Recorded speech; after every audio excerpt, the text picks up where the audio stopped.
Hi நண்பர்களே, உங்கள் அம்மா அப்பா கிரிப்பரியாம்பட்டி பெட்ரோல் இன்ஜின் சர்வீஸ் எடுத்திருக்கோம்.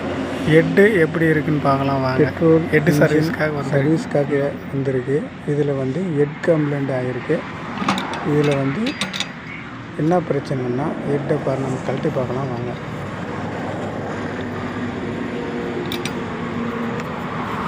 அது 4 போல்ட்டை கழட்டிட்டு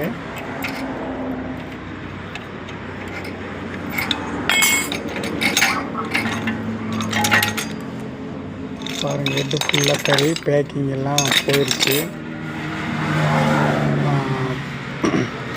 ஃபுல்லாக ஹெட்டு அந்த வால்வில் கறி ஆயிடுச்சுன்னா ஸ்டார்டிங் கம்ப்ளைண்ட், இன்ஜின் சீராக ஓடாது, பெட்ரோல் ஜாஸ்தி அடிக்கிறது, இது மாதிரி கம்ப்ளைண்ட் எல்லாம் இதுதான் காரணம். ஹெட்டை நம்ம நீட்டாக சீட்டிங் பண்ணி போட்டோம்னா ஃப்ரீயாக ரெடி ஆகிடும். அடுத்த வீடியோ உங்களுக்கு இதே மாதிரி